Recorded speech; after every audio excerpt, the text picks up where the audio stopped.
Hello student, I am Akhilesh Pal, your math tutor. I hope you are all well. Today we are discussing about the exercise 14.2 NCERT class 8 factorization chapter. We complete the question 3 in exercise 14.2. Today we will doing the question 3. It have 9 question.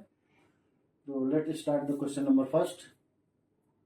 Question number third का part number first start करते हैं। ठीक है, question number third क्या है? Factorise the expression, यानी कि आपको 9 एक्सप्रेशन दिया है, यानी कि 9 क्वेश्चन दिए हैं, इनको क्या करना है? फैक्टर करना है। ठीक है, फैक्टराइज करना है। तो क्या है? फर्स्ट देखिए आप लोग, a x square plus b x. ठीक है, तो फैक्टराइज में क्या करते हैं कि सबसे पहले हम क्या करते हैं कि जो कॉमन होता है उसको कॉमन ले लेते हैं। ठीक है, उसके बाद हमने 2-3 फार्मूले पढ़े हैं, उसको अगर उस फार्मूले से अगर कोई मैच करता है तो फार्मूला लगा देते हैं। तो अभी हम क्या करेंगे, इसमें फर्स्ट तो करेंगे कि इसमें फैक्टर करने के लिए जो कॉमन हो रहा है उसको कॉमन लेंगे। इसमें क्या कॉमन हो रहा है? तो अगर ध्यान से आप देखो तो एक्स कॉमन हो रहा है, क्योंकि एक्स इस टर्म में भी है, एक्स इस टर्म में है। अच्छा, कॉमन हम उसको लेते हैं ना, अगर सेम चीजें दोनों टर्म में है तो जो छोटी होती है उसी को कॉमन करते हैं। जैसे यहाँ पे देखो तो एक्स की पावर 2 यानी कि यहाँ 2 एक्स है। यहाँ पे देखो तो एक्स की पावर 1 है, यानी कि यहाँ पर 1 एक्स है। तो अगर ये पावर 1 वाला छोटा है और 2 वाला बड़ा है, यानी कि 2 ज्यादा है और ये 1 कम है, तो कम 1 है तो इसी को हम ले लेंगे। तो ये कम लेने का पर्पज क्या है कि ये यहाँ से भी निकल आएगा और यहाँ से भी निकलेगा। तो इसलिए हमेशा जब भी इस तरह का आप लोगों को नहीं समझ में आता कि आप क्या कॉमन ले, तो आप लोग सीधी सी बात है जो छोटा रहा है उसको कॉमन ले लिया करो। चलिए, इसमें हम एक्स कॉमन ले लिए, क्योंकि एक्स 1 है और यहाँ पर एक्स 2 है, तो छोटा वाला एक्स 1 वाला है तो उसको हमने कॉमन ले लिया। अब यहाँ पर कॉमन लेने का मतलब कि कॉमन लेने जिसको से कॉमन लेते हैं उसी से उस टर्म में डिवाइड कर देते हैं और जो बचता है उसको लिख देते हैं। तो हम फर्स्ट टर्म को अगर देखें, एक्स कॉमन ले लिए तो एक्स से अगर इसको हम डिवाइड करेंगे तो क्या बचेगा? यहाँ बचेगा ए एक्स, और बस ए एक्स लिख दिया, प्लस इस एक्स से इसमें डिवाइड करेंगे तो क्या बचेगा? बी बचा। इस तरह ये हो गया आपका आंसर। ठीक है, चलिए क्वेश्चन नंबर सेकंड देखिए, थोड़ा जल्दी जल्दी करते हैं। ठीक है, समझ में आ रहा है तो हमारे चैनल को लाइक करिए और सब्सक्राइब करिए आप लोग। चलिए क्या है दूसरा question, 7p square plus 21 p square. ठीक है, ये भी फर्स्ट क्वेश्चन की तरह है। अब इसमें देखिए क्या कॉमन होगा, तो अगर देखिए तो यहाँ 7 कॉमन हो जाएगा और यहाँ पे भी 7 कॉमन हो जाएगा। p देखिए तो यहाँ p स्क्वायर है, q स्क्वायर थे तो कॉमन नहीं होंगे, तो जो कॉमन होगा तो उनको बाहर निकाल लेते हैं। 7 कॉमन ले लो आप लोग, क्या बचेगा? अगर 7 से इसको डिवाइड कर दोगे तो कट जाएगा, तो ये बचेगा p स्क्वायर। इसी तरह यहाँ पे क्या बचेगा? 3q square. बस ये हो गया आपका आंसर। चलिए थर्ड करते हैं, फटाफट करिए इसको, इजी क्वेश्चन है, इसको जल्दी जल्दी आप लोग करिए। क्या है? 2x cube plus 2xy square plus 2xz square. ठीक है, इसको भी इसी तरह करेंगे। इसमें देखिए क्या कॉमन होगा, तो अगर सिर्फ नंबर की बात करें तो सब जगह 2 है, तो यहाँ पे 2 कॉमन हो जाएगा। फिर एक्स की बात कर लेते हैं, तो यहाँ पे एक्स है, यहाँ पे एक्स है, यहाँ पे एक्स क्यूब है। कौन सा कॉमन होगा? जो छोटा होगा, यानी यहाँ 1 एक्स है, यहाँ एक्स है, यहाँ 3 एक्स है, तो एक्स कॉमन हो जाएगा। अब यहाँ बचेगा क्या? इनको डिवाइड कर देंगे तो यहाँ बचेगा एक्स स्क्वायर। इसी तरह इससे इसमें डिवाइड करेंगे तो क्या बचेगा? यहाँ पर वाई स्क्वायर बचेगा, प्लस यहाँ पे जेड स्क्वायर बचेगा। एक बार आपको हम डिवाइड करके बता देते हैं। जैसे 2x क्यूब में 2x से डिवाइड करेंगे तो ये तो इससे कट गया, 1 एक्स से इसमें 1 एक्स कैंसिल हो जाएगा, क्या बचेगा? X square. तो इसीलिए हमने एक्स स्क्वायर लिखा। इसी तरह इसको भी कर लो आप लोग, दूसरे टर्म को देख लो, 2xy स्क्वायर है, उसमें डिवाइड कैसे करेंगे? जिसको कॉमन लिया है, तो 2x से देखिए कौन कौन कैंसिल हो गया, 2 से 2 कैंसिल, एक्स से एक्स कैंसिल, क्या बचा? वाई स्क्वायर, इसलिए वाई स्क्वायर। इसी तरह जेड वाले भी देख लो आप लोग, 2x जेड स्क्वायर, इसमें 2x से डिवाइड कर दो, ये इससे कैंसिल, ये इससे कैंसिल, बचा रही है जेड स्क्वायर। तो इस तरह करके आपका ये क्वेश्चन होगा। ठीक है, अब क्वेश्चन नंबर 4 करते हैं।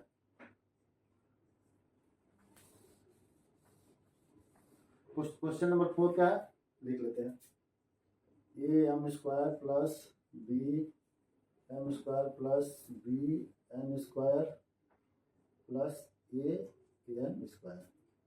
ठीक है, अगर इसमें देखिए तो इस क्वेश्चन में कोई ऐसा टर्म नहीं जिसमें सारे कॉमन हो, मतलब इस टर्म में और इस टर्म में तो एम कॉमन है लेकिन इसमें नहीं है।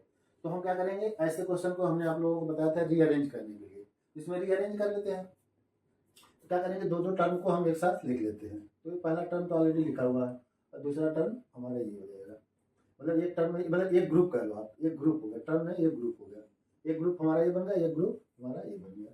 अब इन ग्रुपों को ध्यान से देखें तो इसमें क्या कॉमन हो रहा है, इस ग्रुप को ध्यान से देखें तो यहाँ एम स्क्वायर कॉमन हो रहा है, एम स्क्वायर कॉमन लिए क्या बचा ए प्लस बी। फिर इसी तरह इसमें देखिए क्या कॉमन हो रहा है, यहाँ पर कॉमन होगा एम स्क्वायर, क्या बचेगा बी प्लस ए। फिर अब देखिए इसको और इसको ध्यान से देखिए तो दोनों सेम है, ठीक है, ए प्लस बी और बी प्लस ए, इसको ए प्लस बी भी लिख सकते हो, कोई दिक्कत नहीं, आगे पीछे लिख सकते हो, ठीक है, सिंबल सेम होना चाहिए सबके। तो बी का सिंबल प्लस है तो बी का इधर भी प्लस है, ए का सिंबल यहाँ प्लस है तो यहाँ भी प्लस है, तो हम इसको आगे पीछे भी लिख सकते हैं, ठीक है। तो लिख लो m square a plus b plus m square, अब इसको इसी तरह लिख देते हैं तो ए प्लस, इससे लिखने से क्या होगा कि आप लोगों को कन्फ्यूजन नहीं होगा और देखने में भी अच्छा लगेगा। अब इनमें क्या कॉमन होगा, देखिए ए प्लस बी कॉमन हो जाएगा, क्या बचेगा यहाँ पे m square plus m square, यही हो जाएगा आपका आंसर इसका, ठीक है। तो आप लोग नोट कर लीजिए, और हमारा मतलब बताया हुआ समझ में आ रहा है आप लोग तो हमारे चैनल को क्या नाम है कि लाइक सब्सक्राइब भी कर देना आप लोग, ठीक है। क्वेश्चन नंबर करते हैं फिफ्थ,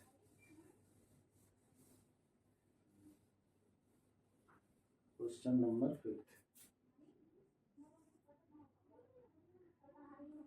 ठीक है। क्या है क्वेश्चन नंबर फिफ्थ, ब्रैकेट में L M plus L plus M plus one. चलिए अब इसको कैसे करेंगे, तो इसको पहले तो हम क्या करेंगे ब्रैकेट को हटा देंगे, ठीक, ब्रैकेट हटा देंगे क्या होगा L M plus L plus M plus one, ठीक। अब इसमें हमें कॉमन लेना है, तो हम क्या करेंगे कि एक तो ग्रुप बनाएंगे, क्योंकि कोई ऐसा नहीं है जो कि सब में कॉमन हो जाए, तो हम क्या करेंगे ग्रुप बनाएंगे, ठीक है। ग्रुप बना लीजिए, तो ऑलरेडी देखिए तो ग्रुप बना है, या फिर आप लोग चेंज करना तो कर लीजिए, अब की बार हम लोग थोड़ा चेंज करते हैं। हम क्या करेंगे एल एम प्लस एम को एक साथ रखेंगे, इन दोनों को एक साथ और इन दोनों को एक साथ, ठीक है। दूसरा क्या हो जाएगा एल प्लस वन, ठीक। अब इसमें से क्या कॉमन होगा, इसमें से कॉमन हो जाएगा एम, एल प्लस वन बच जाएगा, ठीक है। यहाँ से कॉमन होगा तो एल और यहाँ से कॉमन होगा तो वन, ठीक। इसी तरह अब देखिए क्या एल प्लस वन है, हमको चाहिए भी क्या है, क्योंकि एल प्लस वन है तो आपको भी एल प्लस वन चाहिए। तो अब इसमें कॉमन क्या होगा, तो इसमें वन जो होता है वन सब में कॉमन होता है, तो यहाँ पर वन कॉमन ले लो आप, वन कॉमन बचा वन कॉमन ले लो, क्या बचेगा यहाँ बचेगा एल प्लस वन, में से वन कॉमन लोगे तो भी क्या बचेगा वन।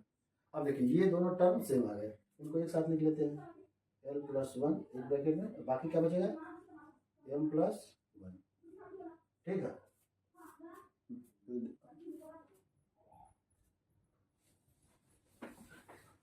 थोड़ा आवाज कम करें लो।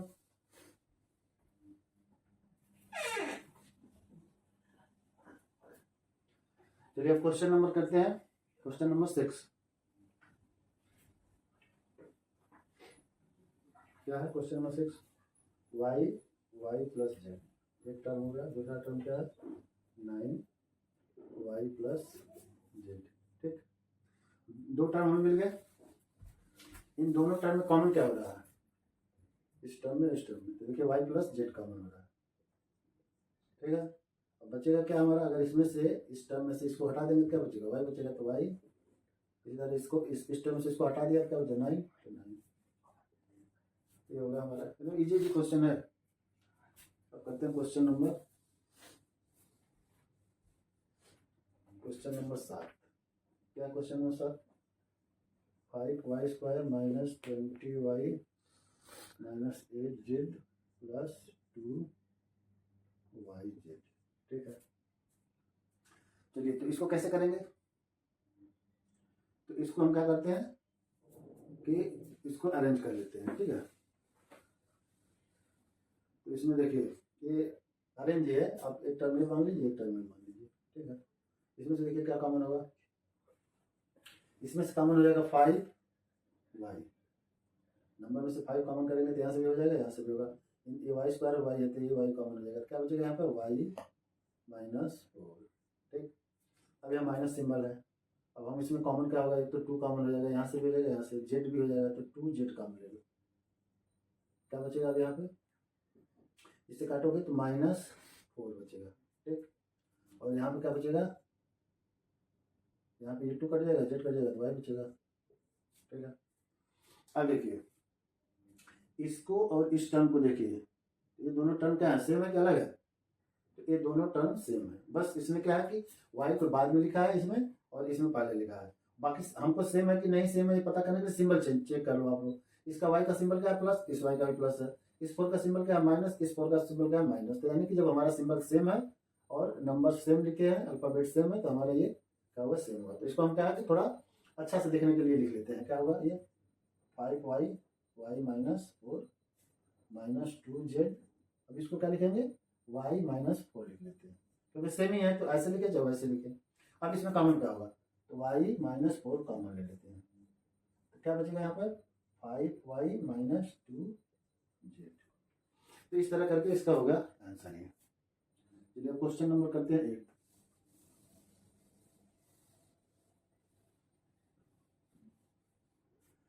क्वेश्चन नंबर 8 क्या लिखा है 10ab plus 4a plus 5b plus 2। ठीक है, एक देखिए क्वेश्चन है ऑलरेडी वैसे अरेंज है, लेकिन हम चाहो तो हम इसको चाहें तो अरेंज भी कर सकते हैं। आपकी बार थोड़ा इसको अरेंज करेंगे जिससे कि आप लोगों को ये ना हो कि दिक्कत ना हो। तो आपकी बार हम इसको और इसको एक साथ ले लेते हैं, इसको और इसको एक साथ ले लेते हैं। कर दो 10ab plus 5b plus 4a plus 2। हम अगर ऐसे भी कर लें तो भी चले, मतलब हो जाएगा। हम इसको अरेंज ना करें, एक दो टर्म इस दो ग्रुप को, एक ग्रुप में ये दोनों को ले लें और एक ग्रुप में ले लें तो भी हो जाएगा, लेकिन हमने थोड़ा सा इसको चेंज कर किया। वैसे भी हो जाएगा वैसे भी हो जाएगा, कर लेते हैं। अब इसमें क्या कॉमन होगा 5b कॉमन हो जाएगा। 5b कॉमन होगा क्या बचेगा 2a। यहाँ पे 2a बचेगा, यहाँ पे क्या बचेगा 1। अब इसमें क्या कॉमन होगा प्लस 2 कॉमन हो जाएगा, तो क्या बचेगा यहाँ पर 2a प्लस 1। ठीक, अब ये टर्म और ये ग्रुप मतलब इस ग्रुप में ये टर्म और ये दोनों क्या है कॉमन है, तो कॉमन ले लेते हैं 2a प्लस 1 कॉमन हो गया। बचा क्या 5b प्लस 2। तो ये हो गया आपका आंसर। ठीक है, ये समझ में आया। चलिए अब क्वेश्चन नंबर 3 का लास्ट पार्ट करते हैं। लास्ट पार्ट क्या है उसको लिखते हैं, उसको रद्द करते हैं। लास्ट पार्ट क्या है देखिए, लास्ट पार्ट हमने ये लिखा है, इसके पहले वाला पार्ट हमारा ये था क्या है 6xy minus 4y plus 6 minus 9x। ठीक, इसको भी वैसे करेंगे, लास्ट क्वेश्चन की तरह करेंगे। इसमें क्या करना है, इसको भी अरेंज कर लेते हैं। आपके बार हम थोड़ा अलग से अरेंज करेंगे, आपके बार इसको इसको एक साथ ले लेंगे। हम चाहें जिसको चाहे उसको लिख सकते हैं, लेकिन हम क्या करेंगे थोड़ा अलग अलग करके भी देखते हैं, जिससे कि पता तो चले कि हाँ यार हो रहा है कि नहीं हो रहा है। चलो आपके बार इसको ले लो 6xy माइनस 9x, एक ग्रुप बन गया। दूसरे ग्रुप में क्या है प्लस 6 माइनस 4y, ये ग्रुप में ये बन गया। ठीक है, हमने इसको भी थोड़ा चेंज कर दिया। नहीं चेंज करेंगे तो भी चलेगा, बट हमने चेंज कर दिया। ठीक है, चलिए अब इसमें देखिए क्या कॉमन होगा। देखिए इसमें एक तो 3 कॉमन हो जाएगा, उसके बाद x कॉमन हो जाएगा।